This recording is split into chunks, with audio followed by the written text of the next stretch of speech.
Assalamualaikum warahmatullahi wabarakatuh. Selamat pagi. Untuk materi hari ini saya akan menyampaikan mengenai bagaimana memanfaatkan algoritma simplex untuk menyelesaikan masalah minimize, ya, masalah minimisasi. Hanya saja nanti metode yang saya jelaskan di slide yang ini fokus kepada pemanfaatan algoritma simplex yang murni turunan dari yang sudah kalian pelajari minggu lalu, ya. Jadi di sini kasusnya yang saya contohkan yang masih relevan dengan langkah-langkah algoritma simplex yang kalian pelajari minggu lalu adalah permasalahan minimize yang menggunakan kendala yang berupa pertidaksamaan kurang dari sama dengan. Jadi di sini nanti kendala yang selama kendalanya masih kurang dari sama dengan, kasus minimize masih bisa menggunakan konsep-konsep algoritma simplex yang saya jelaskan minggu lalu. Jadi mulai bagaimana menentukan BV, bagaimana menentukan solusi optimal, bagaimana menentukan kolom pivot, variabel yang mau dijadikan BV, kemudian mencari baris pivot, variabel yang mau ditukar posisinya menjadi keluar dari BV menjadi NBV, sampai ditemukan solusi terbaik. Nah, tapi di sini pendekatannya harus hati-hati dengan kriteria optimalitas. Jadi kriteria optimalitasnya mungkin sedikit agak jadi terbalik daripada yang sudah kita pelajari minggu lalu, karena semua yang kita pelajari minggu lalu kriteria optimalitas itu berdasarkan kepada kasus max. Jadi kalau kasusnya max minggu lalu masih kamu ingat ya, tablo itu suboptimal kalau masih ada koefisien baris nol yang negatif pada non BV, ya, sedangkan BV koefisiennya pasti nol semua. Tablo sudah optimal kalau seluruh koefisien baris nol sudah positif atau sama dengan 0. Positif yang non BV, 0 yang BV. Selesai. Tidak perlu lakukan operasi baris untuk mendapatkan atau melakukan iterasi untuk mendapatkan solusi selanjutnya. Nah, kasus di contoh hari ini kita menggunakan kasus minimize. Jadi nanti ada dua pendekatan. Pendekatan yang pertama, kamu ingatnya atau kriterianya sama seperti kriteria minggu lalu. Jadi selama masih ada yang negatif di baris 0, lakukan iterasi. Selesai kalau sudah positif semua. Tapi harus menggunakan tujuan yang bunyinya max. Ya, jadi boleh tetap dipakai kriteria seperti itu selama tujuannya max. Nah, berhubung di milik kita nanti tujuannya minimize, maka pendekatan pertama ini hanya merubah fungsi objektifnya saja yang semula minimize Z menjadi maximize negatif Z. Ini sudah hukumnya ya. Jadi kalau kamu mencari titik terendah, itu sebetulnya sama saja dengan mencari titik tertinggi dari negatifnya, ya. Jadi fungsi itu sifatnya seperti itu. Titik terendah, ini coba saya tunjukkan ya. Kalau kamu punya fungsi yang gambarnya begini, ini titiknya yang di bawah kan jadi terendah. Tapi kalau fungsi ini f, fx, ini x. Nah, kalau fungsinya sekarang saya negatifkan, gambarnya bukan lagi menghadap ke bawah, tapi menghadap ke atas, tapi mungkin begini jadinya negatif. Ya, ini fx sumbu negatif, ini x semuanya minus. Nah, di sini titik yang tadinya terendah jadi titik tertinggi di sini. Ya, jadi z itu minimize sama dengan mencari nilai tertinggi dari negatif fungsinya. Ya. Jadi di sini kamu boleh menggunakan kriteria yang sama selama kamu menggunakan negatif dari fungsi objektif. Ya, max dimaksimumkan. Pendekatan yang kedua, nah kalau pendekatan yang kedua ini tidak perlu merubah fungsi objektif, jadi sama semua langkah-langkahnya, nggak perlu ada modifikasi di awal, sama persis dengan yang kalian lakukan minggu lalu, hanya saja kriteria pemilihannya dibalik. Ya, kriteria pemilihan atau kriteria optimalitasnya dibalik. Kalau minggu lalu kasus max itu optimalitas tercapai jika koefisien baris 0 semuanya positif. Nah, sekarang dibalik. Jadi optimal jika semua koefisien baris 0 bernilai negatif atau sama dengan 0. Yang sama dengan 0 pada BV, yang negatif yang NBV. Baru optimal. Nah, bagaimana kalau belum optimal atau sifat suboptimal? Ya, ini terjadi ketika paling tidak ada salah satu koefisien baris 0 yang nilainya positif. Nah, kalau kemarin kan cari yang paling negatif. Nah, sekarang cari yang paling positif. Ya, kalau ada yang lebih dari 1, cari yang paling positif. Karena logika yang kita pakai minggu lalu masih berlaku di sini. Koefisien yang paling negatif itu yang paling tinggi menaikkan, sedangkan koefisien yang paling positif adalah koefisien yang paling tinggi menurunkan nilai Z pada iterasi berikutnya. Ya, jadi konsepnya yang pertama fungsi objektifnya dirubah menjadi negatif, maximize dari negatif Z. Selebihnya langkahnya sama persis, pemilihan paling negatif sebagai kolom pivot, rasio tes, kemudian operasi baris. Selesai kalau semua koefisien di baris 0 semuanya sudah positif. Pendekatan 2, tidak merubah apapun. Yang kamu rubah hanya cara memilih entering variabelnya. Jadi kalau yang minggu lalu memilihnya yang paling negatif di call baris 0, sekarang pilihnya yang paling positif di baris 0. Selesai kalau semuanya sudah positif di minggu lalu, sekarang selesai kalau di baris 0 semuanya sudah negatif.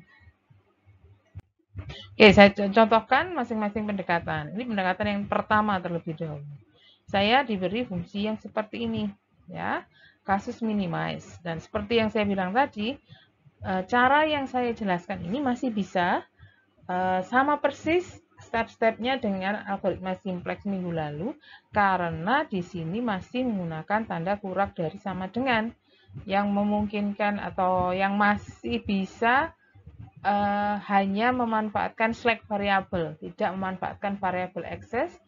Ya, yang nanti di slide saya yang berikutnya, di materi saya yang berikutnya akan saya tunjukkan. Kalau ada access itu sebenarnya masalah, makanya pendekatannya sedikit berbeda dan sedikit lebih rumit. Kalau yang sekarang, karena kurang dari sama dengan yang kita contohkan, masih cukup dengan slack variabel, sehingga langkah 1 saya sebutkan di sini membuat bentuk standar dan merubah fungsi objektif, karena ini pendekatan pertama ya. Nah, pendekatan pertama tadi saya berangkat dari fungsi objektif. Fungsi objektifnya tadi katanya min Z itu dirubah menjadi max negatif Z. Nah, negatif Z yang seperti apa? Saya tuliskan di sini. Z-nya 2x1 min 3x2. Berarti kalau saya harus menggunakan negatif Z, bunyinya berarti min 2x1 plus 3x2. Yang nanti ini dimaksimumkan. Oke. Bentuk standar. Di baris pertama dan kedua, hanya 2 baris, masing-masing membutuhkan access. Di sini saya tambah S1, letaknya di baris 1, jadi S1. Kalau letaknya di baris 2 seperti yang ini, saya namakan S2. Dan jangan lupa, semua variabel termasuk slack harus non-negatif. Jadi inilah bentuk standar dan fungsi objektif. Yang perlu kamu cermati adalah fungsi objektif yang fungsi objektifnya yang jadi kebalikan dari yang di atas. Oke.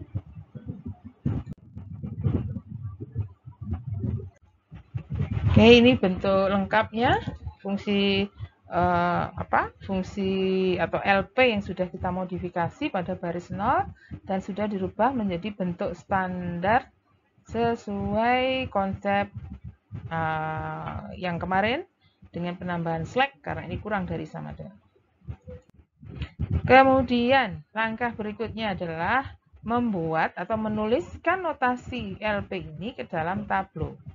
Tableau ini tabel ya, membantu kita melakukan proses operasi baris ya dengan heading berbunyi nama variabel-variabel yang kita pakai. Nah, bedanya sekarang karena di sini tadi asalnya kan dari minimize ya, tapi dirubah menjadi maximize negatif Z. Bedanya dengan yang kita kerjakan minggu lalu adalah penamaan variabel Z di sini yang sekarang ya harus sesuai Ini namanya negatif Z. Kalau ada yang menelik atau menelusuri, atau bahasa Jawanya niteni, memperhatikan bahwa ketika tablo berbunyi negatif Z, itu kamu pasti segera mengacu kepada atau merujuk kepada teori kita tadi, bahwa kasus ini asalnya adalah minimize yang kita pakai negatifnya sehingga dikonvert menjadi maximize negatif Z. Jadi kalau ada bunyinya min Z, itu artinya kasus ini sebenarnya minimize, tapi cara pengerjaannya maximize dari negatif Z. Kalau tidak ada negatif itu normal, kasus normal, max biasa atau min biasa. Nah, kalau ada bunyi negatif Z, berarti di sini adalah kasus yang hasil modifikasi. Ya. Kemudian variabel X1, X2, S1, S2 ruas kanan sama seperti biasa, tidak ada perubahan. Sekarang bagaimana menuliskan? Nah, di baris 1 terlebih dahulu, saya abaikan dulu baris 0, tunggu nanti aja. Yang baris 1, saya isi 0 di bagian minus Z, karena baris 1 ini nggak ada Z-nya kan. Di sini tidak ada Z.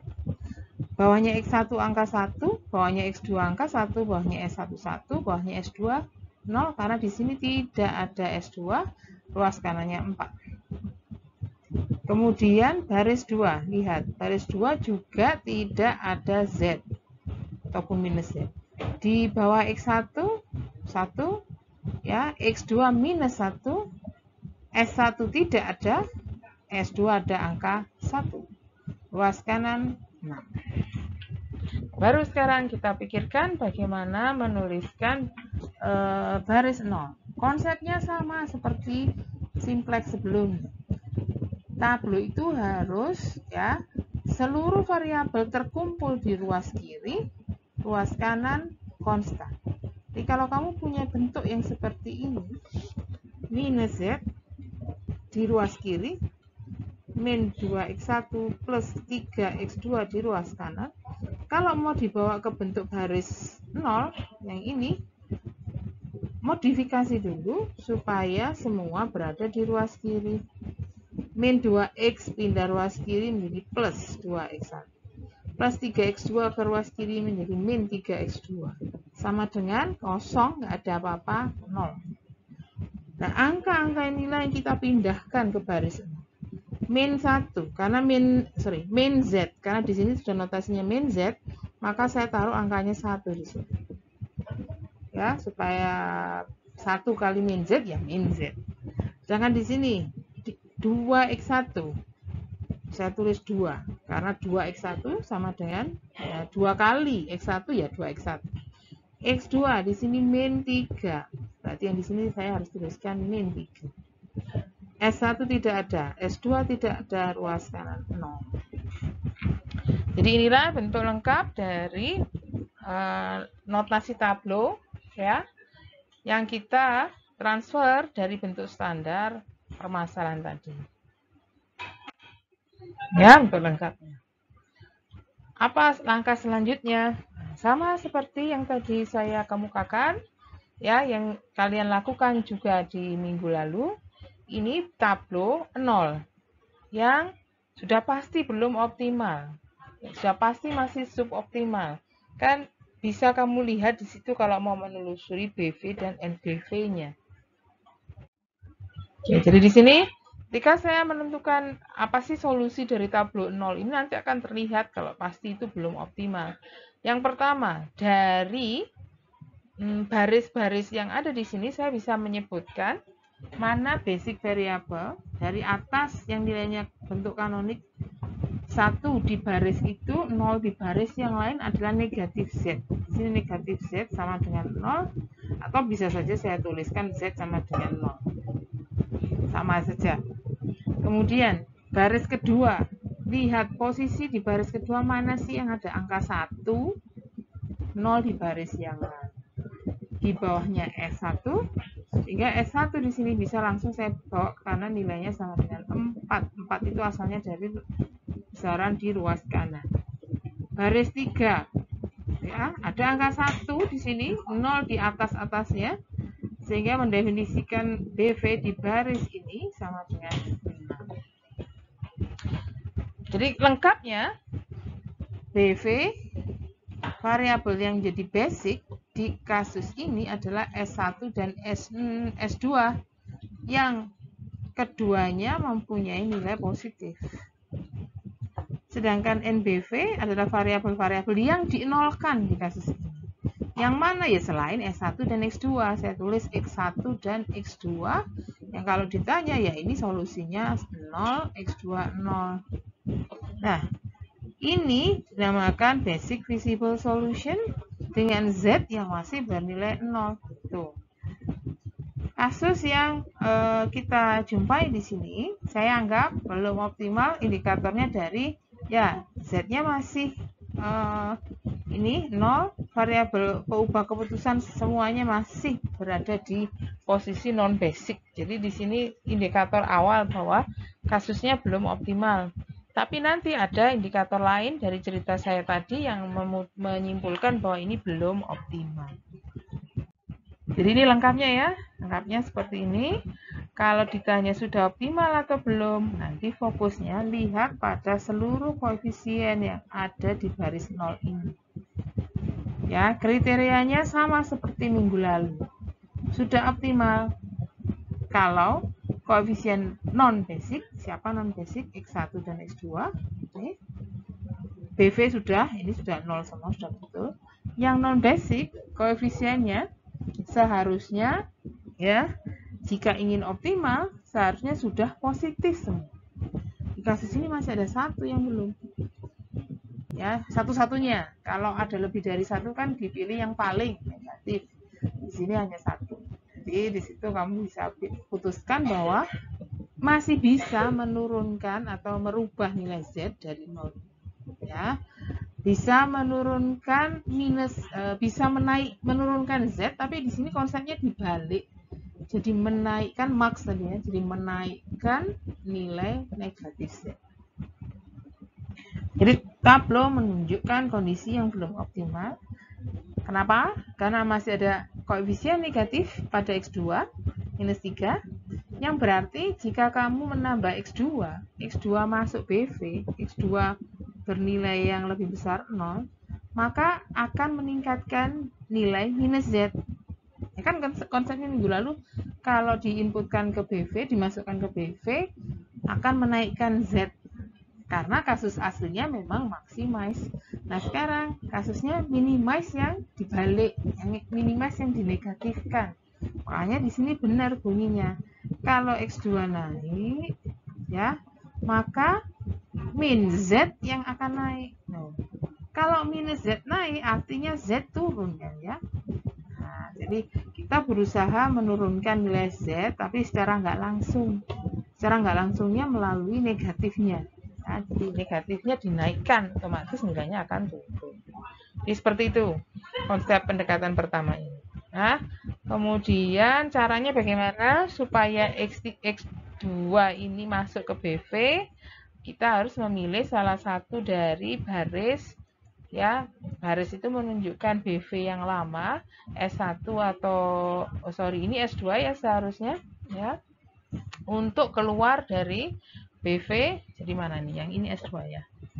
Betulkan ini S2 untuk keluar dari BV sehingga kita bisa menentukan solusi yang baru.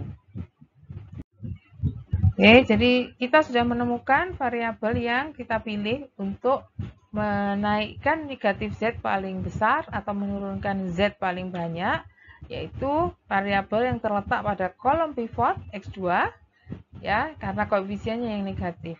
Sedangkan siapa yang harus menggantikan atau harus digantikan oleh X2, kita lakukan atau kita pilih itu dari rasio tes. Jadi nanti kita menukar posisi X2 ini dengan salah satu dari S1 atau S2.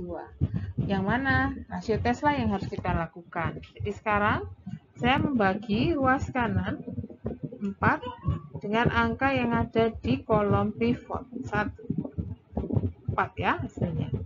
Sedangkan ruas kanan pada baris 2, 6.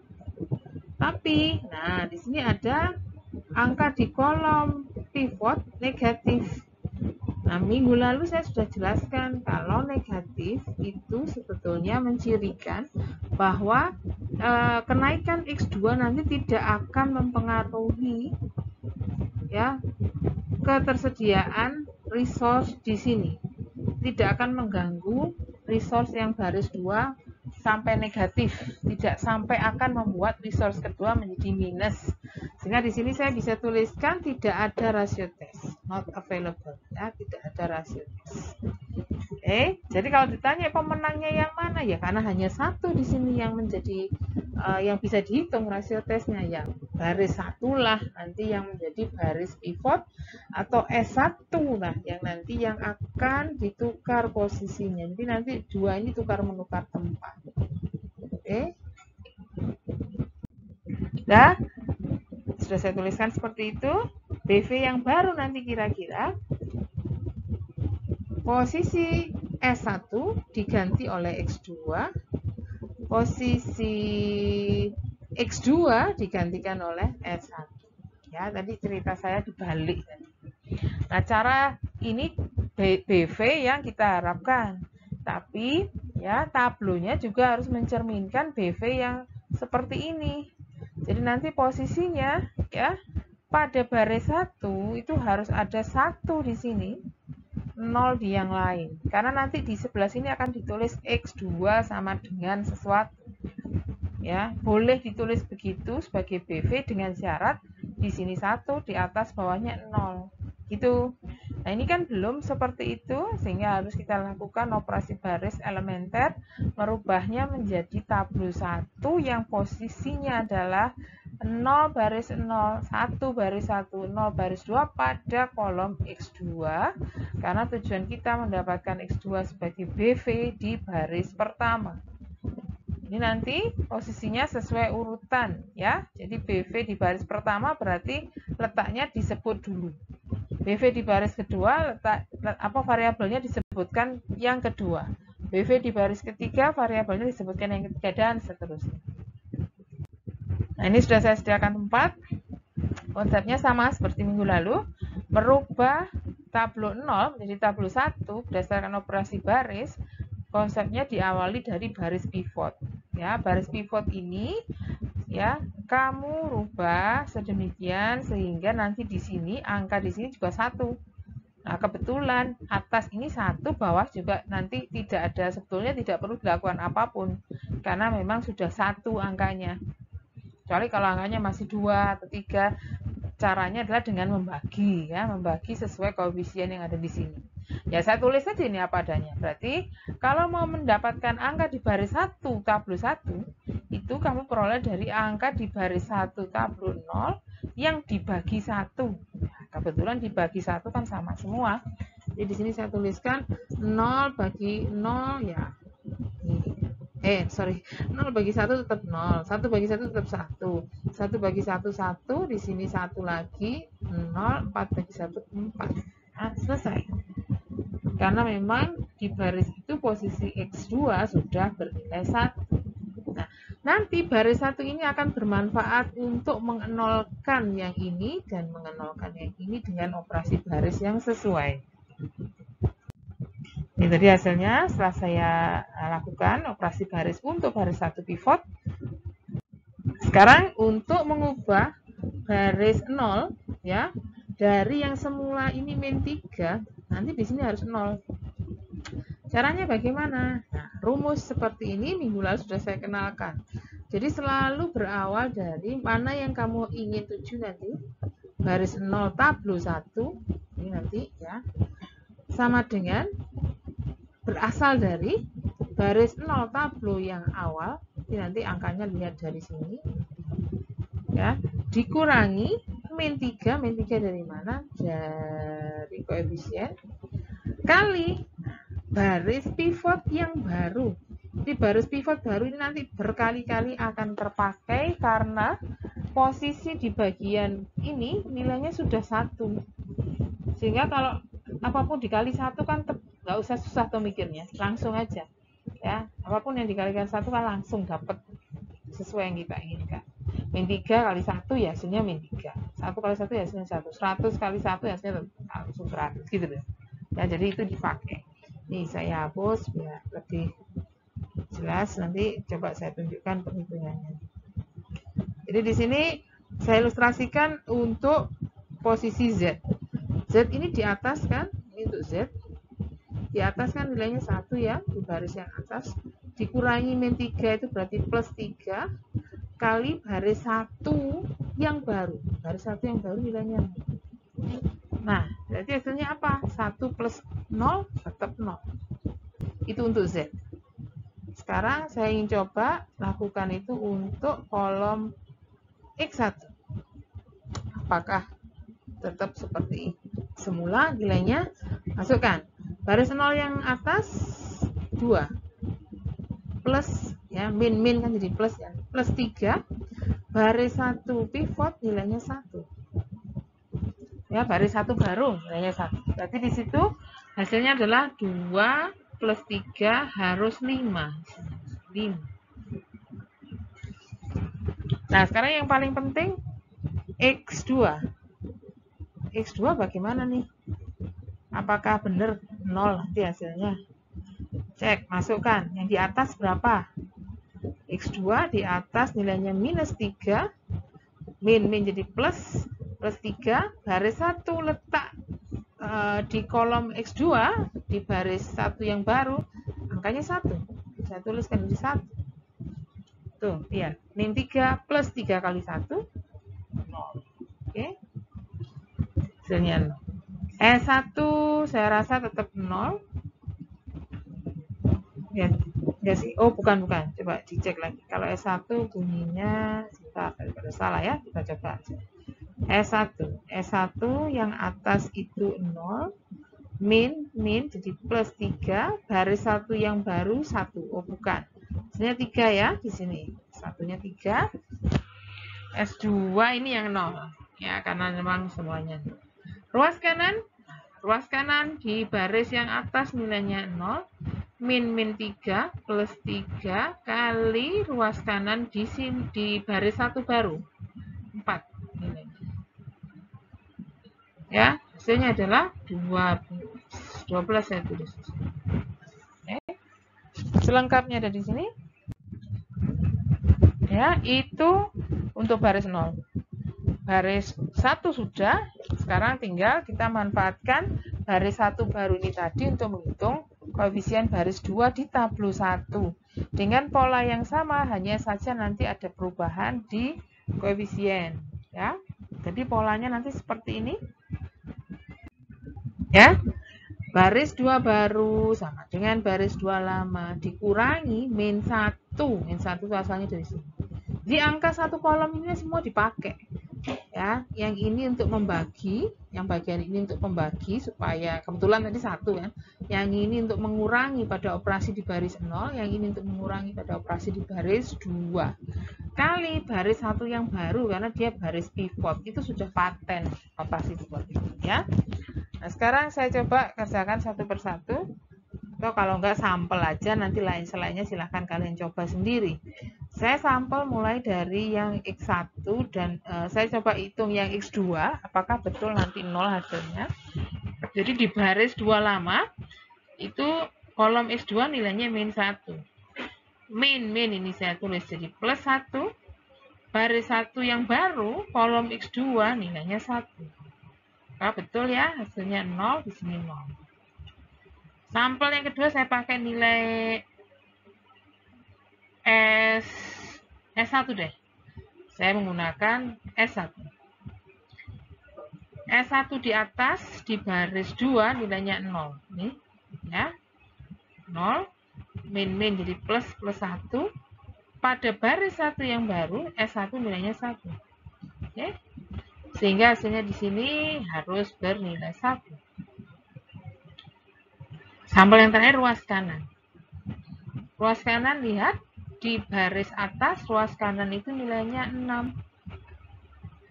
Ditambah min ya plus 1. Di baris 1 ini ruas kanan nilainya 4. Ini hasilnya harus 10. Oke. Ini hasil perhitungan selengkapnya. untuk baris 2 berdasarkan rumus operasi baris yang tadi coba saya tunjukkan dengan hanya beberapa saja perhitungan. Oke, dari sini sebetulnya ya kalian sudah bisa melihat apa yang terjadi, tapi saya jelaskan dulu satu persatu mulai dari BV-nya. Oke, dilihat di situ BV itu bisa dilihat dari seperti tadi, sama saja ya. Pada baris 0 ada nilai 1 di sini, 0 di yang lain, sehingga di kanan saya tulis Z sama dengan min 12. Kok begini? Sebetulnya asalnya dari minus Z sama dengan 12, tapi saya langsung tukar posisinya, min ada di kanan. Ini ya. Kemudian di baris pertama, angka 1 ditemukan di kolom X2, 0 di lain-lainnya, yang langsung berarti bahwa X2 ini adalah BV di baris kedua. Baris pertama. Yang baris kedua sama, ada S2 ya, yang posisinya di sini berbentuk pada baris 2 koefisien 1, pada baris atasnya koefisien 0. Nah, di situ langsung kita nyatakan bahwa S2 adalah BV di baris 2. Jadi BV baris pertama X2, BV baris kedua S2. Ya, sehingga definisi BVN BV-nya seperti ini, seperti yang kita rencanakan tadi. Bagaimana dengan basic visible solution? Sebutkan semua solusi, mulai variabel keputusan sampai slack-nya sampai Z yang didapatkan. Jadi X1 nggak ada di BV berarti 0. X2 BV nilainya 4. S1 tidak ada di BV berarti dia 0. S2 10 karena ada di posisi basic variable, Z-nya sama dengan min 12. Oke, jadi itu BV yang baru. Pertanyaannya apakah sudah optimal? Ya, pertanyaan ini yang menentukan kamu harus lanjut, apakah ini sudah selesai. Ingat, ini kriterianya sama persis dengan kriteria kita minggu lalu. Kriteria optimalitas kita minggu lalu. Lihat baris 0, suboptimal kalau masih ada yang negatif, optimal kalau sudah positif semua. Yang mana, kriteria yang mana atau kondisi yang mana yang menggambarkan yang digambarkan oleh kondisi tabel 1 sekarang. Lihat di baris 0-nya di tabel 1, ya, tabel yang barusan kita bentuk, ya, di sini posisinya semua koefisien di baris 0 sudah lebih besar atau sama dengan 0. Berarti sudah tercapai kondisi optimal, ya, bukan lagi tabel yang suboptimal. Ya, jadi di sini kalau mau dijawab pertanyaan ini sudah optimal, sudah. Tidak perlu lagi lakukan iterasi, solusinya yang mana? Ya, yang ini. Jadi X1 0, X2 4, S1 0, S2 10, Z-nya minus 12. Bisa lebih kecil lagi dari itu? Tidak bisa. Sudah ini yang paling kecil. Ya, jadi itu ilustrasi dari pendekatan pertama. Oke, jadi solusinya seperti itu. Bagaimana dengan pendekatan kedua? Cara kita menyelesaikannya. Tadi sudah di awal sudah saya sebutkan, kalau pendekatan kedua ini bahkan kita tidak perlu merubah apapun. Cukup membuat bentuk standar, lanjut algoritma simplex ya. Hanya saja di algoritma simplexnya nanti pemilihan kolom pivotnya berubah kriteria. Kriteria optimalitasnya juga berubah. Perubahannya hanya dibalik tandanya saja. Jadi kalau minggu lalu dipilih yang paling negatif, sekarang dipilih yang paling positif. Alasannya karena paling positif menurunkan. Minggu lalu optimal jika semuanya sudah positif, di sini optimal kalau semua sudah negatif atau sama dengan 0. Tanpa merubah apapun dari awal, hanya saja yang dirubah kriteria. Ya, dirubah dalam artian kebalik. Jadi angkanya sama, bentuk standar seperti biasa. Jadi 2x1 min 3x2 ini tetap ya. Terus ini plus S1 plus S2, variabelnya non negatif. Kemudian dari bentuk standar ini silahkan dirubah menjadi tableau, notasi di tableau, tinggal mindah aja. Oh ya, mungkin perlu penjelasan sedikit mengenai ini. Memindahnya sama seperti minggu lalu ya. bawa ke ruas kiri, sehingga ini 2x1 plus 3x2 sama dengan 0. Angka-angkanya ditaruh di tabel baris 0 di sini. Min 2 plus 3, 0, 0, 0. Bedanya dengan yang pendekatan pertama adalah tanda.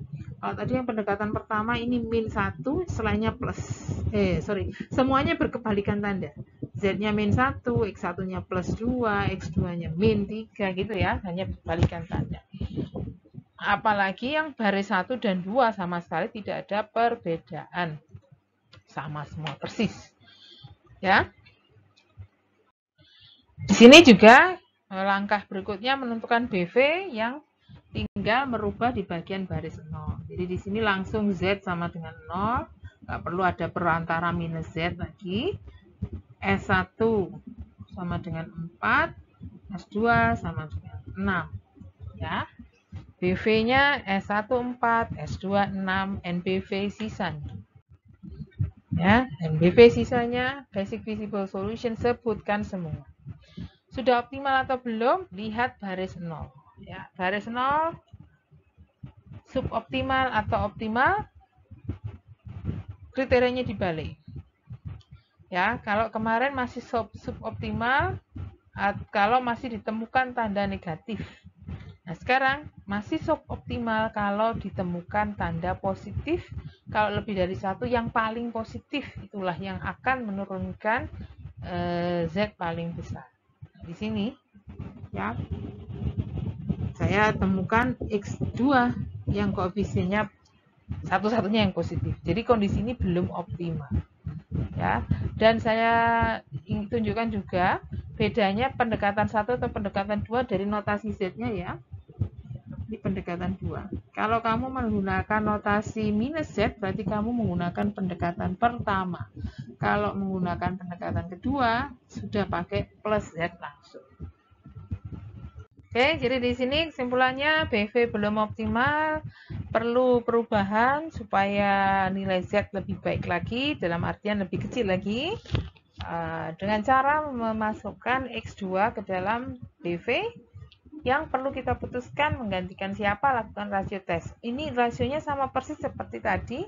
Ya, ada rasio di baris 1, 4 rasionya. Tidak ada rasio di baris 2 karena koefisiennya negatif. Jadi di sini tidak ada pengaruhnya sebenarnya. Mau menaikkan berapapun nggak apa-apa. Oke, jadi nanti baris pivotnya adalah yang ini. Baris 1, ya. Perubahannya sama persis seperti yang tadi, mungkin hanya dengan sedikit perbedaan tanda pada pengali. Jadi BV yang baru nanti sama seperti tadi di langkah yang ini. Harapannya adalah posisi X2 masuk menggantikan S1, tukar menukar tempat ya. Caranya dengan operasi baris, dan operasi baris yang kita lakukan di sini adalah operasi baris pada baris pivot terlebih dahulu. Ya, dengan ini hanya formalitas ya, membagi dengan 1. Adanya membagi dengan 1 ya, nanti di sini angkanya sama semua. Ya, sama semua, tinggal pindah aja. Nah, ini kan sama persis dengan yang tadi. Nggak usah saya jelaskan satu-satu ya. Langsung ini hasilnya. Oke. Kemudian sampai sini ya. Ketika sudah diperoleh hasil di baris 1 baru, baris 1 baru inilah yang berperan untuk membantu kita mengenolkan ini ya. Di sini jadi 0, yang di sini juga jadi 0. Cuman kalau kamu lihat di sini ada perbedaan. Kalau tadi di sini minus 3 toh, di sini plus 3. Sehingga koefisien pengali untuk operasi baris 0 mau tidak mau ada sedikit perubahan. Oke, perubahannya seperti ini. Jadi operasi baris yang kamu lakukan adalah mengubah baris 0 yang lama yang ada di sini dengan cara menguranginya dengan 3 kali baris 1 yang baru di sini. 3 ini berasal dari koefisien 3. Bedanya dengan yang pendekatan 1, kalau tadi kita bunyinya di sini minus 3, sekarang bunyinya plus 3. Ya, saya bisa tunjukkan satu persatu supaya jelas perbedaannya. Untuk Z pasti 1 ya. Karena bawahnya 0 kan, berapapun karena ini 0 hasilnya tetap 1. Saya coba untuk posisi X2. posisi X1. X1 yang lama bunyinya min 2. Yang lama bunyinya min 2. Min 3 kali baris 1 di X1, ya, angkanya 1. Nanti kamu bisa isikan di sini minus 5. Min 5. Oke, bagaimana dengan kolom X2? Lakukan hal yang sama untuk kolom X2. Kolom X2 di atas nilainya 3. Min 3 kali. Baris yang bawah, baris 1 yang tablo bawah, di posisi X2 nilainya 1. Jadi di situ 3 min 3 hasilnya 0. Oke. S2 dengan cara yang sama. S2 di baris sebelumnya, S1 ya, S1 di sebelumnya 0 dikurangi 3 kali, S1 di baris 1 nilainya 1. Jadi min 3. Untuk S2 tetap 0 karena bawahnya 0 ya, pengaruh. Ruas kanan. Nah, ruas kanan ini ada perubahan karena di ruas kanan posisi di baris yang lama 0 dikurangi 3 kali baris baru, ruas kanannya baris 1 baru, ruas kanannya 4. Jadi di sini hasilnya adalah min 12. Selengkapnya ada di sini. Kalau kamu cek dengan yang tadi, ya, dia konsisten. Jadi baris 1 tablo 0, baris 0 tablo 0 negatif dari baris 0 tablo 0 yang tadi pendekatan 1. Semuanya negatif. Di tablo 1 sekalipun juga masih berlaku seperti itu. Padahal ini tadi kan hasil iterasi sudah ya. Tidak ada perubahan pada besaran angka, yang ada hanya tanda yang tadinya plus jadi min, yang min jadi plus, kebalikan saja. Oke. Untuk baris 0 kondisinya seperti itu. Jadi pendekatan 2 itu sama, angka-angkanya sama, hanya saja kebalikan tanda dengan yang dipakai jika kita menggunakan pendekatan 1. Untuk baris 1 dan 2 tidak ada bedanya. Jadi di sini walaupun saya sudah mendefinisikan operasi baris yang kalian butuhkan untuk mengisi baris 2 baru di sini, ya, nggak perlu saya jelaskan lagi karena hasilnya pun tetap caranya bahkan sama persis dengan pendekatan 1, ya. Ini isinya yang kalau bisa saya lengkapi dengan BV, ya, serta penentuan basic visible solution-nya ada di sini, ya. Jadi notasi yang saya tandai atau sel yang saya tandai itu menunjukkan BV-nya. Jadi pada baris 0 posisi Z langsung di sini sama dengan min 12. Kalau tadi pendekatan 1 saya kan harus mentransisikan dulu min Z sama dengan 12 baru Z sama dengan min 12 karena memang asalnya dia dari negatifnya Z, ya. Kalau sekarang langsung Z min 12. Baris 1 nilai 1 ada di kolom X2, 0 di lain baris yang lain, sehingga bunyi BV di baris ini X2 sama dengan 4, baris 3, 1 di baris 3, baris 2, 1 di bawahnya S2, karena atasnya 0 semua, sehingga S2 di baris 2 juga sebagai BV. Nah, kan sama persis ya solusinya, X1-nya 0, ya, X1 sama dengan 0, X2 sama dengan 4, S1 0 karena dia masih NBV, S2 BV sama dengan 10, dilihat dari sini, Z sama dengan min 12.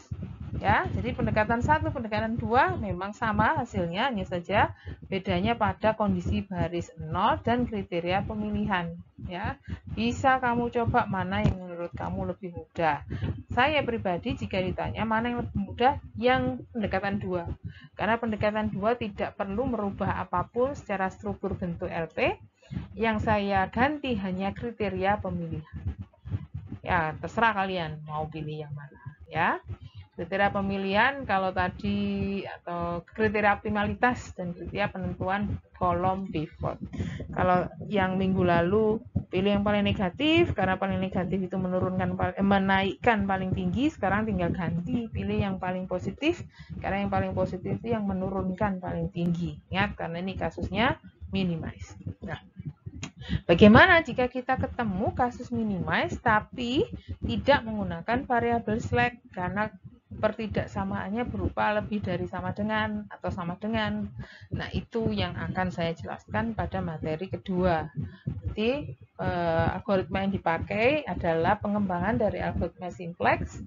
Konsep operasi barisnya sama sebetulnya, tapi nanti di situ ada penambahan penalti yang dinamakan dengan M, sehingga metodenya namanya dirubah menjadi metode Big N. Oke, dari materi ini saya cukupkan. Silahkan catat pertanyaan yang mungkin muncul, nanti sampaikan pada sesi diskusi. Ya, saya akhiri untuk materi ini, sambung ke materi kedua. Assalamualaikum warahmatullahi wabarakatuh.